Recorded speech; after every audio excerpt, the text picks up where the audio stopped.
start by you letting us know how you got into homeopathy in the first place. I love it. Okay, so how I got started with Joette is I was very sick. I mean, this is like the cutest story. It tells you how precious Joette is. I was very sick. I had just had a miscarriage, and I had been struggling with a bladder disease called interstitial cystitis. It's a very horrible autoimmune disease that Harvard Medical School says is suffering from this condition can be like suffering from chemo because it's so debilitating and painful, and it was. And then I was also suffering from a skin condition called dermography, and I was itching all over my body. My husband and I had been trying to heal my body for several years, and we'd gotten into $30,000 worth of credit card debt. Like we were just we had no money, nothing to left, right? And I found homeopathy in Joette, and I really wanted to work with her, but we had like not a dime to our name to be able to do this. So I called her, and I convinced her, like she used to do those free consults at the time where she would do like 10 minutes, hear your story, and kind of give her perspective. She still does that. Oh, does she? Okay. Yeah. She hadn't done them for a while, so sometimes that changes. So don't be mad at me because she's not doing it when you hear this. Yeah, I think I think I heard it just recently that she'll do a 15-minute consult to see if it's a good fit for you or whatever. Right. So we do that 15-minute consult, and I'm like sobbing on the consult, like crying. Like this is the worst job interview ever. Aww. I'm crying my head off, and it's because I just had this miscarriage, and I wasn't getting better, and I was just all over the place. And then I tell her, but I really want to work with you, but I can't afford you. Like, and I legitimately couldn't, some people like say they can't afford things and they have like nice nails and stuff, Right. But I really couldn't afford it. And I told her, I've been teaching online college for 10 years. I'm a college teacher, English, and 12 years now. And I said, and I think I can like jazz up some of your stuff. Like I can help you. And she was like, she's just so sweet. She's like, yeah. I mean, let's talk about this. Let's see what you can do. Let's talk about this further, And so then I got hired, and I really Joette and her husband and her entire team were just so precious to me. They gave me all the wings I needed to fly. So she started a podcast, and after a while, I became the host of that podcast. I had I told you about this great idea I had called Moms with Moxie. Right. And she was like, yeah, let's do it. And I got to interview these amazing moms that had great experiences with homeopathy. And so, she gave me that. And then I had this, her husband and I came up with the idea of study groups, and she like gave me the wings for that. So I was actually not a ghostwriter, but like a collaborator. And I wrote the study group curriculum for Joette. And we worked on it together, but I was writing it. And, the whole idea of getting the OHM pharmacy gift certificate, certificate to buy from them. And anyway, so we just did a lot of really awesome projects together, and it's just been amazing. And she brought me into this wonderful world of homeopathy, and I could just talk about her forever because she's amazing. So you and your husband found the homeopathy info kind of on your own because you were trying to heal yourself, and that led to Joette and then working for Joette. Yeah, that's right. So I grew up with homeopathy. My mother, we were immigrants of Brazil. This is really interesting. We were immigrants of Brazil, and my mom knew that when we moved here, we'd be like poor immigrants. My dad was going to school. And so she brought with her a homeopathy kit from Brazil. And she had like a little booklet that went with it. So growing up, she would treat like just, all those little things that kids get. And we were generally healthy, but she would treat us with her homeopathy kits because we didn't have medical insurance. But here's like the sad story. My mother always, she'd been brainwashed, I guess, like our society has been, that really, the ultimate goal was for my dad to graduate, get a job, and for us to have medical insurance and be seen by a real doctor. So when that happened, when my dad did graduate and get a job, oh my gosh, like this is going to break your heart. She threw out her remedy kit. And she was like, okay, now we have the real medicine. Oh, how sad. Well, what about now? What does she say now? Oh no, my mom's so awesome. She's like one of my most ardent supporters. Oh, like good. I'm very blessed. Oh, she totally did, because she saw that, what the drugs did to my body, how the antibiotics. I got married, and when you started married life, I started getting all those UTIs, and that is when the antibiotics started, because up until then, I'd been pretty darn healthy and antibiotic free because of how poor we were. Yeah. So being poor has its perks. That's great though that she came. I love that she came back around. Well, we're from Brazil, and I think out of the United States, people are very, very have different feelings about natural medicine. And so my dad, my mom, my siblings, and even my husband's side of the family, who is American, they had 10 kids. And so that whole financial thing, you just do it yourself. You don't want to spend money going to the doctor. So I'm very blessed in that I get all that support. So, but you don't work for Joette anymore, correct? And so tell us what's going on with you now.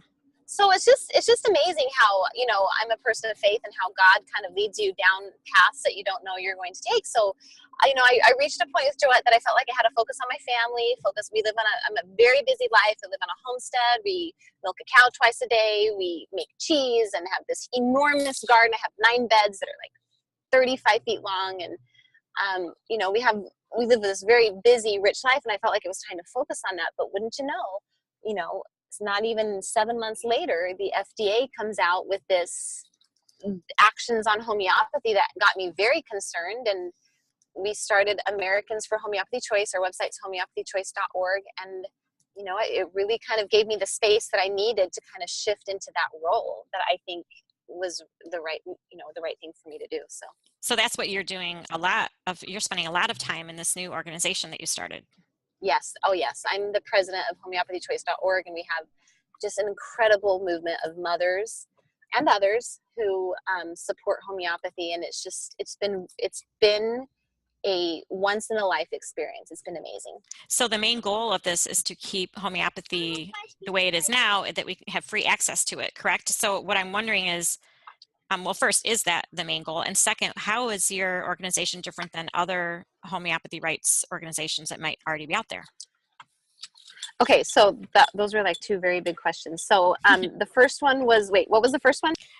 What is the main focus? Is the main focus to keep homeopathy available? So yes, the main focus is to keep it available. So it's important to know that what the FDA is doing is they're not trying to make homeopathy illegal. They what they're trying to do is they're creating some actions that would undermine homeopathy, and I do believe it would impact its viability and success in the United States for the future. And if you sit down and you look at what they're doing, they're trying to pull out a compliance policy guide 400.400 that has guided the safe manufacturing and production of homeopathy. It's been one of the reasons that has enabled homeopathy to grow to the $3 billion industry that the FDA says it's grown to.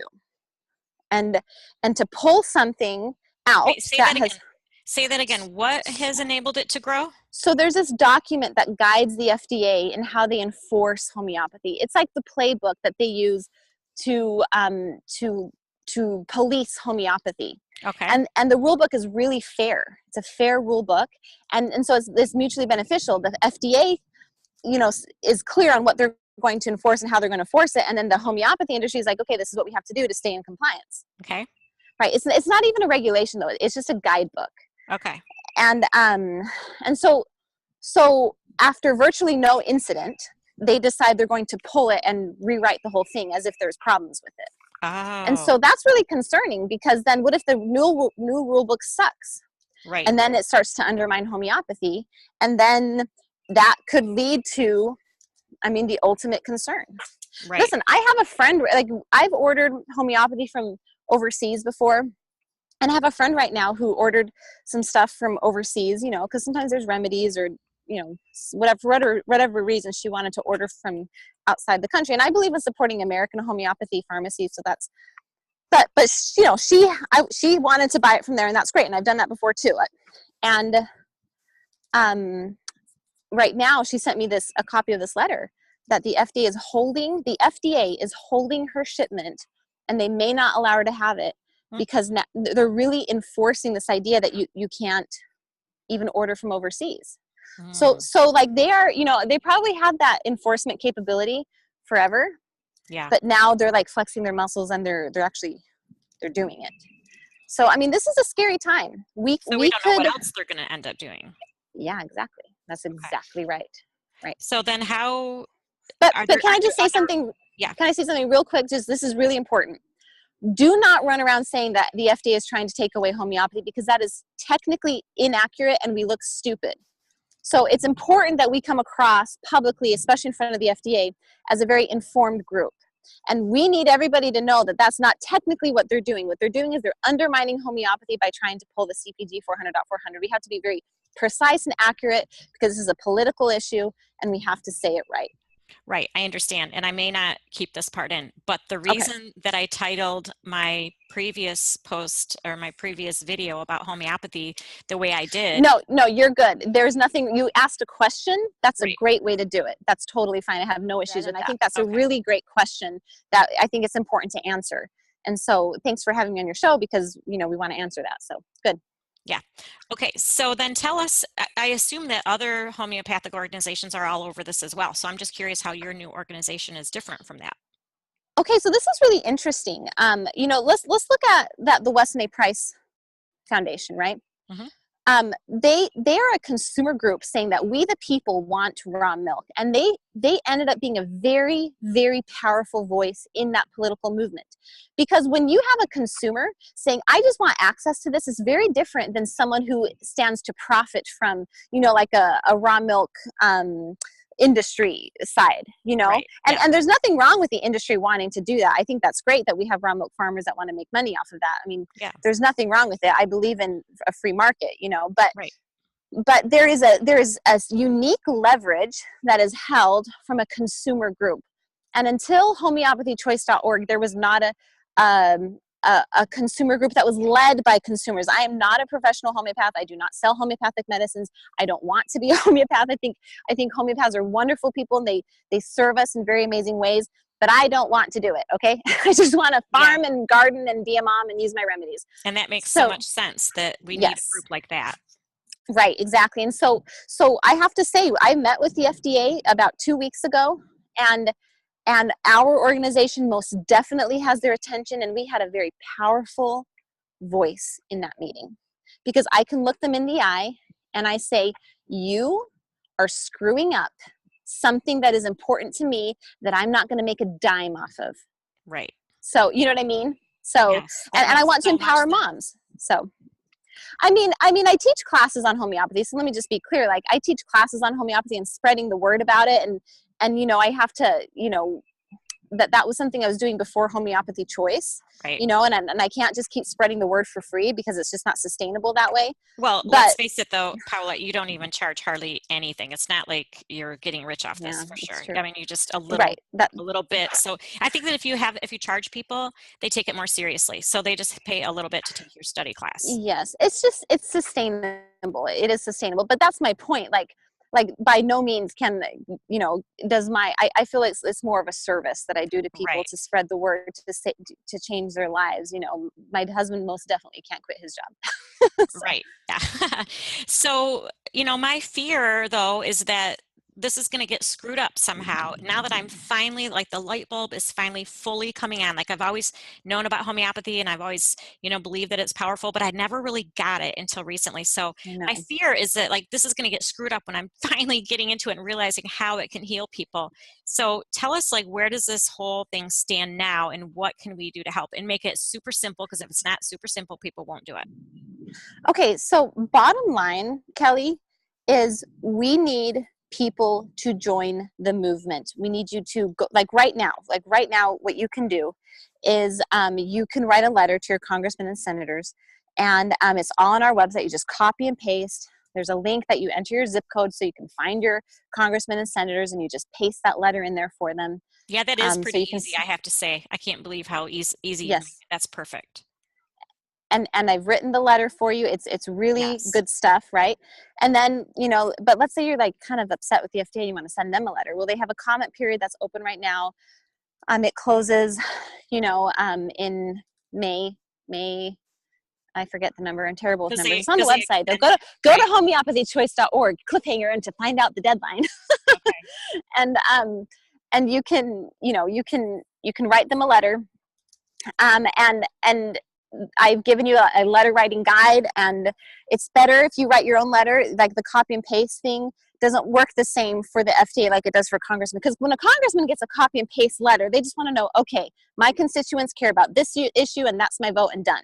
Yeah. You know, but for the FDA, they're wanting quality comments. They're wanting to hear what your experience is with homeopathy. They're wanting to hear that it's safe, that it's effective, that, you know, like, they want to hear like a variety of perspectives. And so I've given like a very step-by-step, say this, say something like this, say something like this. Oh, And then good. if you don't have time for that, like if you don't have time to write your own letter, like I do have a letter you can copy and paste, but that's just like less desirable. But you have both options. So Right. you can send a letter to the FDA, but really like long term, we are really going to work on doing some fundraising to, have money for the legal fees and things that I think we're going to end up needing. Because Right. to me, the compliance policy guide 400.400, this guide that we want to keep, it's the tip of the iceberg.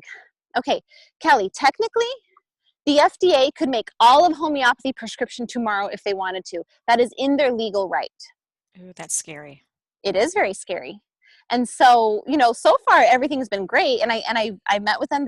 In general, they were very kind, polite, to us in that meeting. And so, whatever, as far as the relationship goes, like we have I think a positive relationship. They want us to come back and talk some more to them, so I want to maintain that relationship. But that makes me really nervous that they could do that tomorrow in their legal right if they wanted to.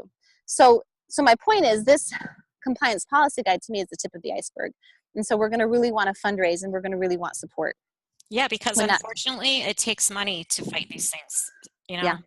So stick around, like go to our website, follow our Facebook page. We have an awesome active Facebook page. I do about a live video about once a week.